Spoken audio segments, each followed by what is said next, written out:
empezar dándote las gracias a ti por invitarnos a participar en este workshop. Bueno, el título de la presentación, como veis ahí, es Metodología científica en el ámbito de la informática médica, pero en realidad podría ser un título más genérico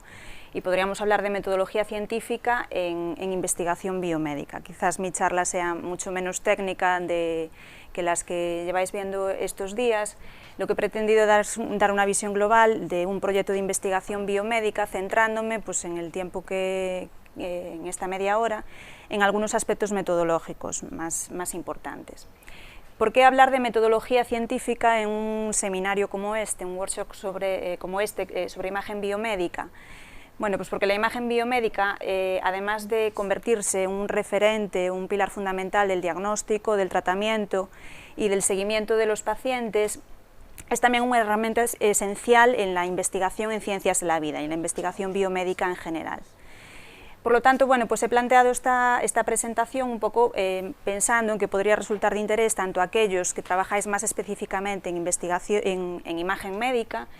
y en investigación en imagen médica para el desarrollo y la difusión de estas técnicas, como a cualquier otro que de alguna forma integre o trabaje con la imagen médica, integrándola con datos clínicos en el desarrollo tanto de ensayos clínicos como de evaluación de tecnologías sanitarias y en general en cualquier proyecto de investigación que combine la información de procedimientos de imagen médica con datos clínicos, utilizando para ello pues, herramientas informáticas, tanto en proyectos de investigación clínica, investigación básica o investigación translacional. Por lo tanto, yo os digo que mi charla va a ser muy genérica, pero cada uno que se quede en la retina, pues con la aplicación que tiene al campo específico en el que estéis trabajando.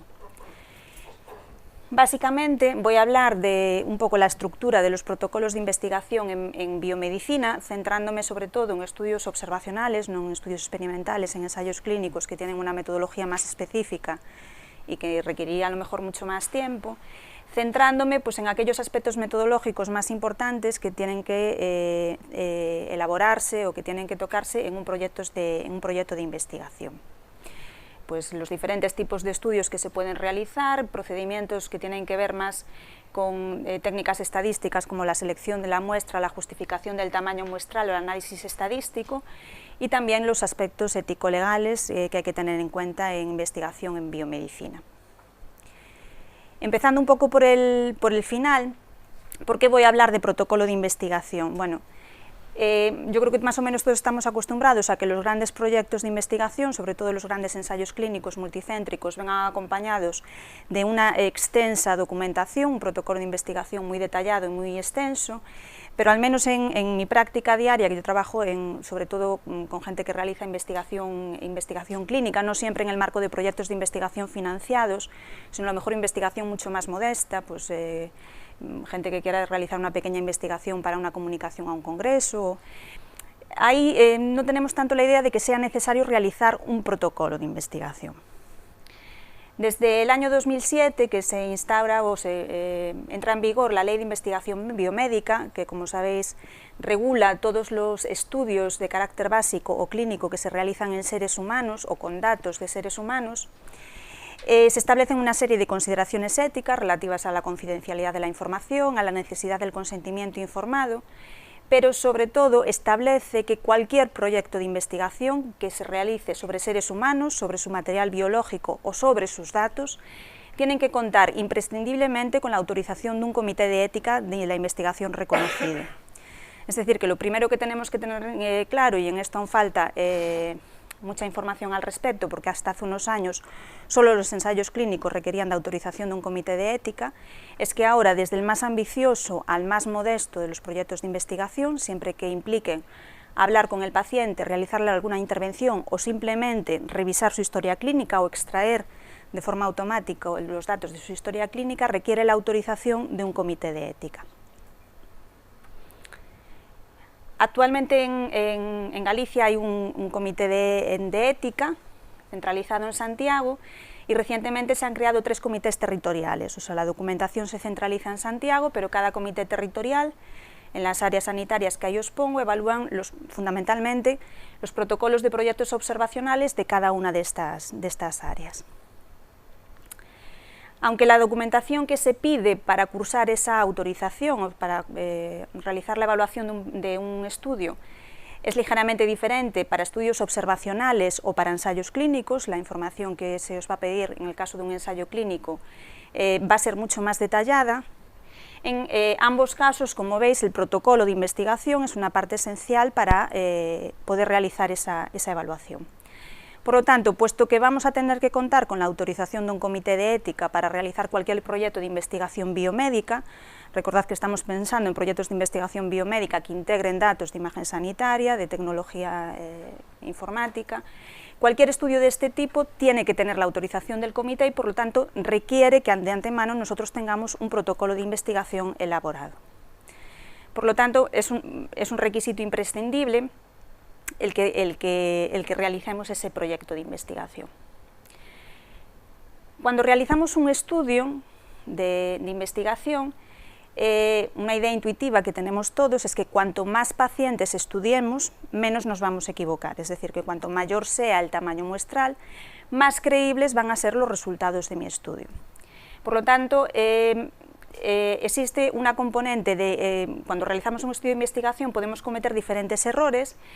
y una parte de esos errores es lo que se conoce desde el punto de vista estadístico como errores aleatorios y que tienen que ver con la precisión de mi estudio. Mi estudio va a ser tanto más preciso cuanto más volumen de pacientes sea capaz de estudiar. Obviamente, ese error también va a tener en cuenta o va a depender de la variabilidad en la medición de la información que yo esté recogiendo. Sin embargo, hay otro tipo de errores que se conocen como errores sistemáticos o sesgos que también condicionan la validez de mis resultados y que no tienen que ver con el tamaño muestral. Si yo realizo un estudio con un gran tamaño muestral, un estudio multicéntrico, que no esté cuidadosamente diseñado y que contenga errores tanto en la selección de los pacientes como en la medición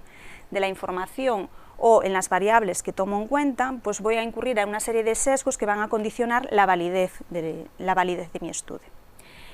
Por lo tanto, a la hora de diseñar cualquier estudio de investigación, me da igual en el área de biomedicina que estemos o las técnicas que estemos aplicando, tenemos que tener en cuenta,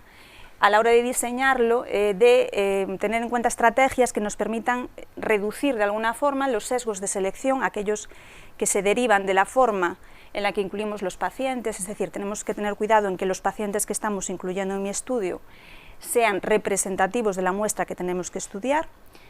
Debemos tener en cuenta también estrategias que nos permitan eliminar o minimizar los sesgos de información que tienen que ver en la forma en la que medimos o tomamos la información de las variables, estudios retrospectivos a partir de la medición o de la información recogida en las historias clínicas, tenemos que asumir que pueden contener un sesgo de información importante. Y por último, se suele hablar de los sesgos de confusión. Cuando estudiamos la asociación entre un factor de riesgo y el desarrollo de una enfermedad, o entre un factor pronóstico y la evolución de un paciente, pueden influir ahí terceras variables que tenemos que tener en cuenta también en el análisis. Y todo eso tenemos que contemplarlo a la hora del diseño. Por lo tanto, además de los requisitos legales, digamos, que tenemos, es decir, es necesario hacer el protocolo para obtener la autorización del CEIC, el realizar un buen protocolo de investigación también nos va a exigir una tarea de reflexión para anticiparnos o por lo menos minimizar los posibles sesgos que pueden condicionar la validez de nuestro estudio. ¿Qué es el protocolo de investigación? Pues es un documento que va a ser más o menos extenso y que describe de forma sistemática y detallada pues, tanto los objetivos y las hipótesis de trabajo, como en general toda la metodología del estudio, los participantes, las mediciones, el cronograma, la organización y la supervisión del estudio. Sobre todo en aquellos proyectos de investigación que yo os digo que son menos ambiciosos, la gente sigue viendo la elaboración del protocolo de investigación como un escollo. Pues hay gente que quiere hacer un estudio o valorar una técnica o ver la utilidad y tiene una premura pues, porque quiere presentar esos resultados en un mes, en 2 meses, y el tener que elaborar el protocolo, pasar la autorización del comité, pues le supone una dificultad o lo ve como una traba, ¿no? Yo lo que os diría es que además de los requisitos, como os decía, legales, El tener el protocolo de investigación es un trabajo hecho por adelantado, tanto para la presentación a convocatorias que puedan surgir, como para la posterior publicación o difusión del trabajo. Es decir, el trabajo que hemos invertido en el desarrollo de un buen protocolo de investigación es trabajo que ya tenemos hecho a la hora de difundir los resultados de nuestro estudio.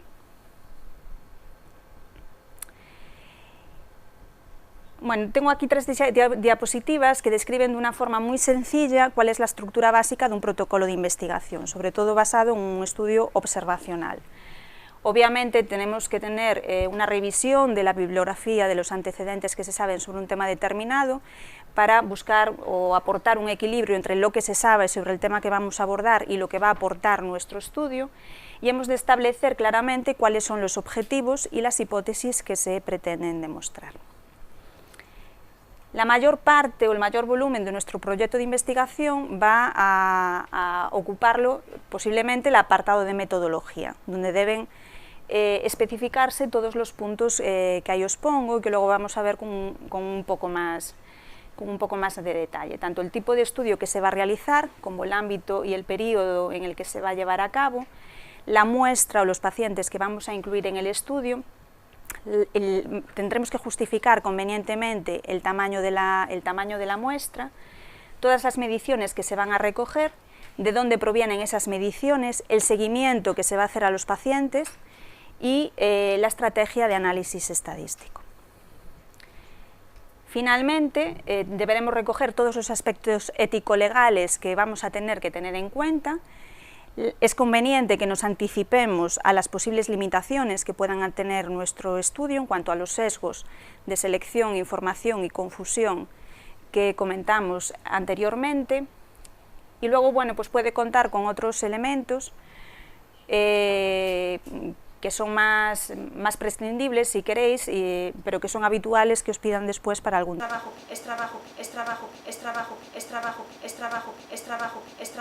Si queréis, bueno,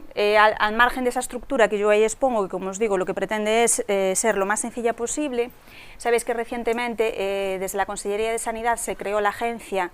de Conocimiento e Investigación en Sanidad, la ACIS, y a través de la página podéis acceder a la red de comités de ética del Sergas,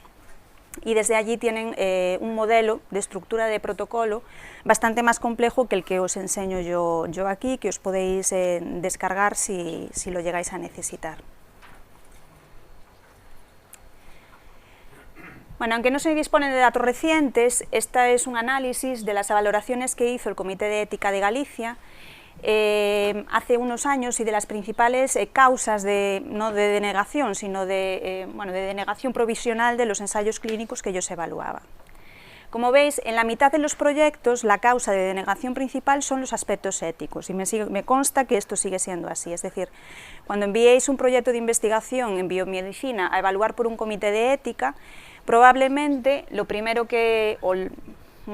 si surge alguna pega, esta va a ser en aspectos ético-legales, o sea que es conveniente que ese apartado esté bien definido. Pero luego hay otras cuestiones metodológicas que también pueden ser causa de denegación, pues que los objetivos estén mal establecidos, que el tipo de estudio no sea el adecuado a los objetivos que se establecieron en el proyecto, que no estén bien descrito el tratamiento o en general el procedimiento del ensayo, o que falte la justificación del tamaño muestral o el análisis estadístico de los datos. Por ir centrándonos en los aspectos metodológicos que tendréis que abordar a la hora de hacer un proyecto de investigación como este, pues lo primero que, una vez establecido el objetivo y las hipótesis de trabajo, lo primero que tenéis que tener claro es el tipo de estudio que vais a realizar. Bueno, supongo que estaréis familiarizados con los diferentes tipos de estudios en medicina, fundamentalmente la distinción entre estudios experimentales y observacionales. En general, cualquier estudio se puede clasificar de acuerdo a cada uno de esos 4 criterios que os pongo ahí. Los estudios pueden ser descriptivos o analíticos, en función de si lo que me interesa es simplemente describir una población, una característica, la prevalencia de un problema de salud determinado, o si por el contrario me interesa estudiar la asociación entre un factor de riesgo y el desarrollo de una enfermedad, entre un factor pronóstico y el seguimiento de los pacientes. Así, los estudios pueden ser descriptivos o analíticos. Otro criterio de clasificación es la forma en la que se asignan a los factores de estudio. Esta es la clasificación clásica en la que distinguiremos los estudios experimentales, en los que el investigador manipula de alguna forma las condiciones bajo las que son observadas los pacientes, son los ensayos clínicos, frente a los estudios observacionales, donde lo que nos limitamos es a observar el curso clínico de una enfermedad o el seguimiento habitual o la práctica habitual que se hace sobre los pacientes. También los podemos clasificar en cuanto a la secuencia temporal de los hechos. En estudios transversales, si nos limitamos a recoger la información en un momento determinado del tiempo, o estudios longitudinales, si la información que estamos recogiendo se refiere a distintos momentos en el seguimiento. Y finalmente, en función de si los hechos que estamos estudiando han acontecido ya o no, los estudios serán retrospectivos, prospectivos o combinar ambas componentes. En función de esas 4 clasificaciones, digamos que podemos hablar de todos esos tipos de estudio. Tenemos los estudios experimentales a la derecha, básicamente son los ensayos clínicos, controlados o no controlados,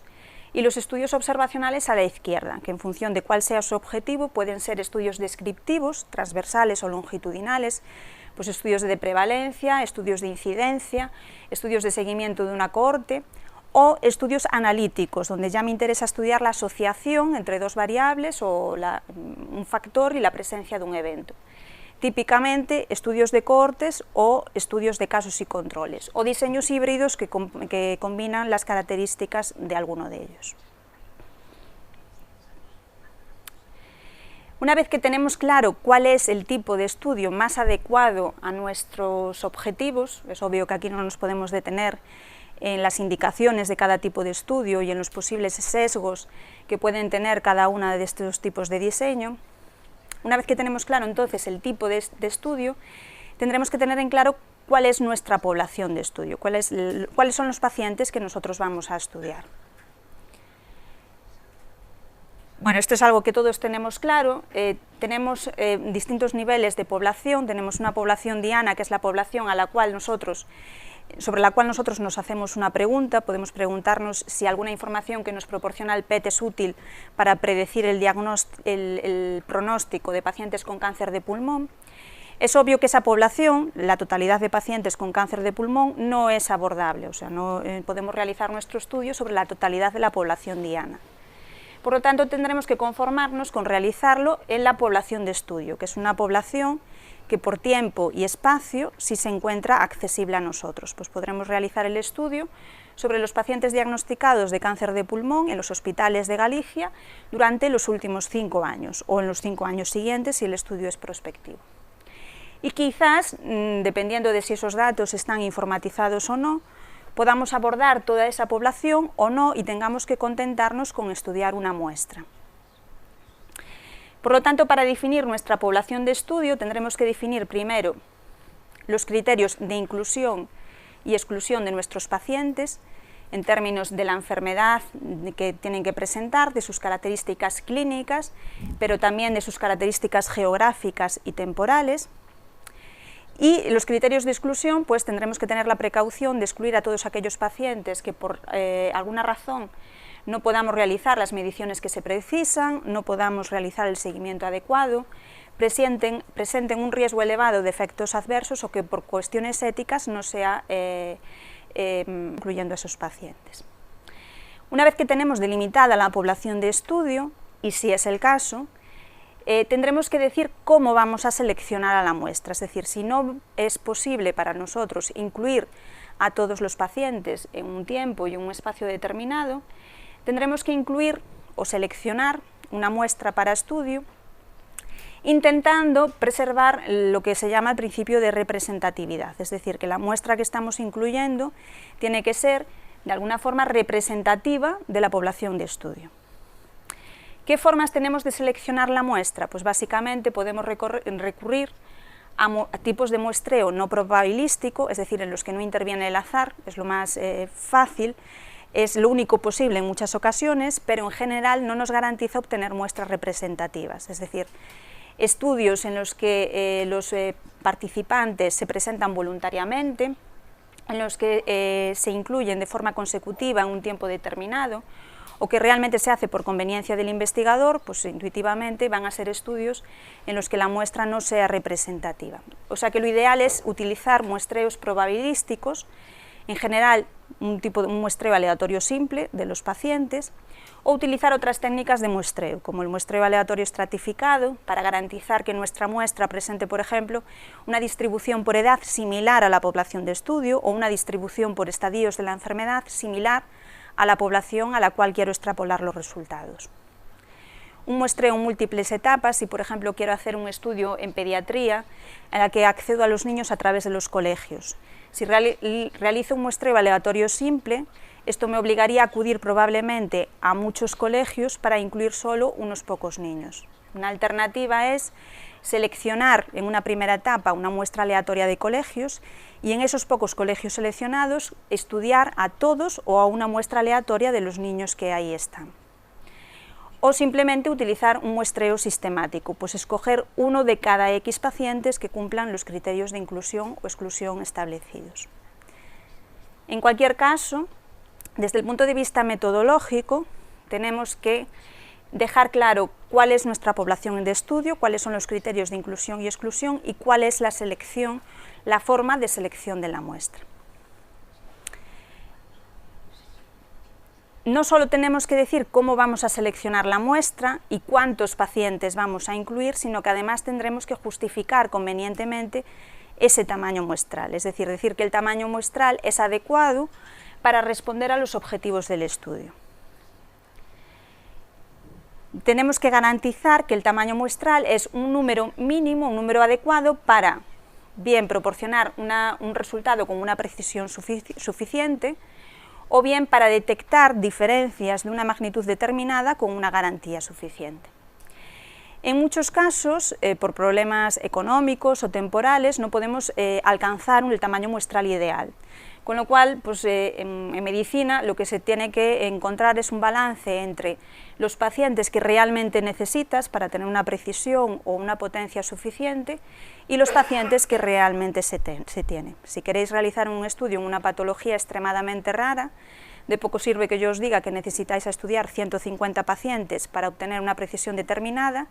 si esos pacientes son imposibles de reclutar. Bueno, de nuevo existen diferentes métodos de estimación del cálculo del tamaño muestral, ahí solo os pongo los dos ejemplos más sencillos. En el ejemplo de la izquierda, aunque está un poco desconfigurada la tabla, si quisiéramos realizar un estudio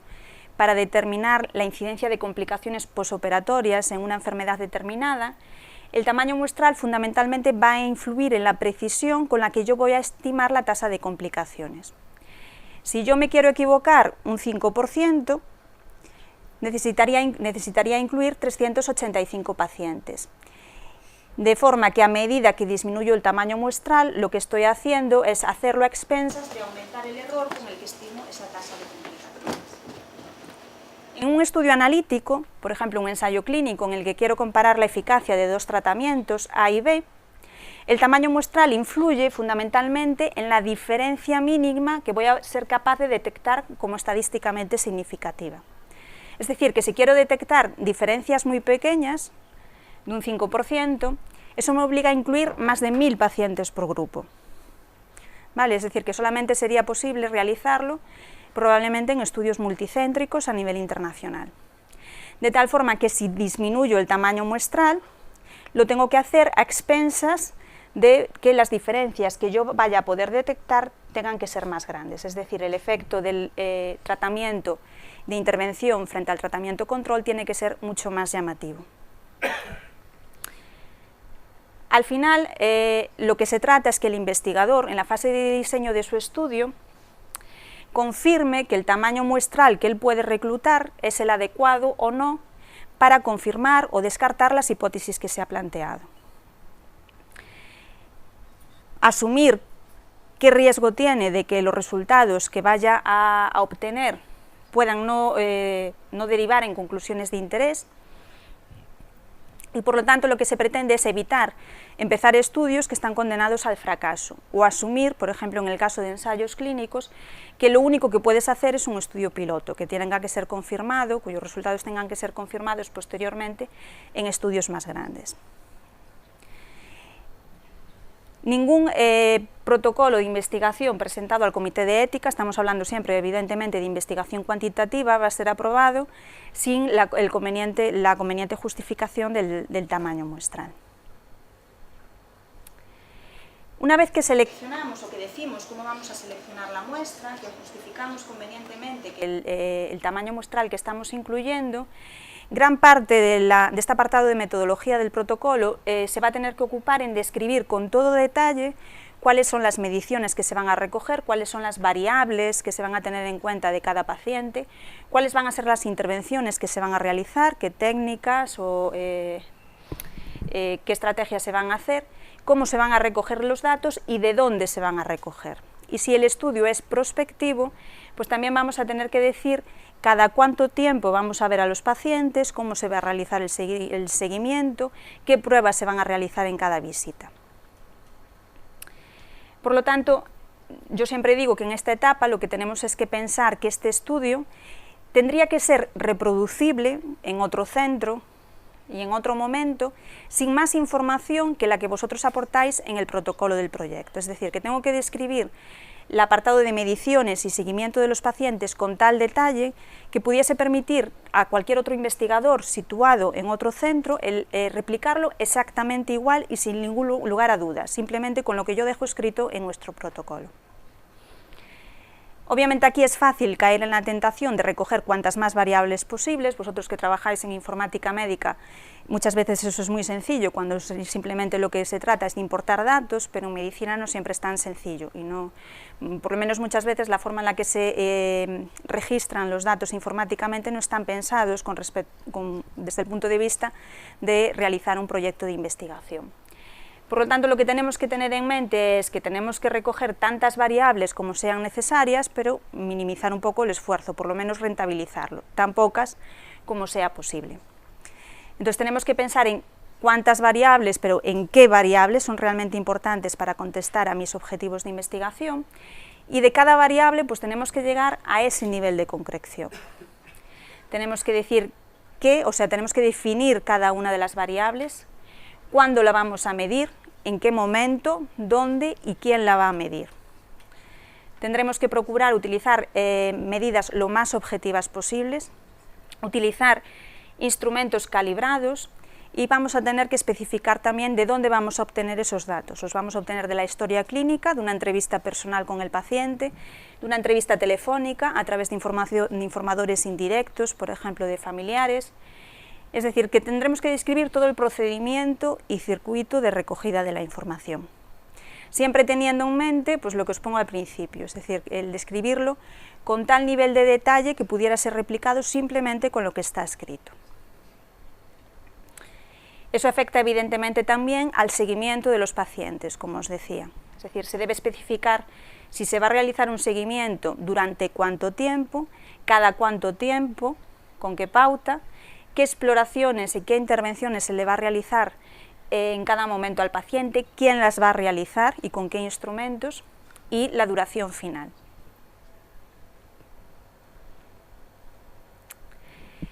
Finalmente, también es importante detallar la estrategia de análisis estadístico. Bueno, obviamente aquí es imposible detallar todas las estrategias de análisis estadísticos que se podrían aplicar, difieren mucho en función de los objetivos del proyecto, de la envergadura del mismo. Yo he puesto algunas técnicas más clásicas a las que se podrían unir pues, otras técnicas como el data mining o cualquier técnica que consideréis, pero digamos que el análisis estadístico, la estrategia de análisis estadístico también la tenemos que anticipar previa a la realización del proyecto. Si se trata de estudios experimentales y vamos a realizar un ensayo clínico, pues también tendremos que describir alguna otra cosa en el protocolo. Tendremos que describir cómo se van a aleatorizar los pacientes, cuántos grupos de estudio va a haber y cómo vamos a distribuir los pacientes en los grupos de estudio, Y lo que es muy importante, tendrá que quedar claro exactamente cuál es la intervención que vamos a testar, en qué consiste, qué se le va a hacer a los pacientes en el grupo de intervención y el grupo control y, muy importante, cuáles van a ser nuestras variables principales y secundarias de eficacia, es decir, cómo vamos a decidir que nuestra técnica o que nuestro dispositivo es eficaz o no, cuáles son las variables principales y cuáles son las variables secundarias para contestar a eso. Bueno, y ya para acabar, bueno, os pongo ahí alguna referencia, bueno, sobre todo por si en algún momento necesitáis consultarla. Las dos últimas son dos enlaces a la página de Fisterra, que tiene artículos muy sencillos de investigación biomédica en general, y la segunda es un enlace a un itinerario de investigación que creó la anterior FEGAS, en la que podéis encontrar vídeos que están colgados en YouTube de aspectos muy dispares relacionados con la investigación biomédica, tanto con el análisis estadístico como con el diseño de estudios, como con los aspectos ético-legales. Y bueno, nada más, deciros, bueno, ya os comentaba que era una visión muy general de lo que es la estructura de un protocolo, de los aspectos metodológicos, obviamente abordándolos por encima. No sé si tenéis alguna pregunta o algún comentario.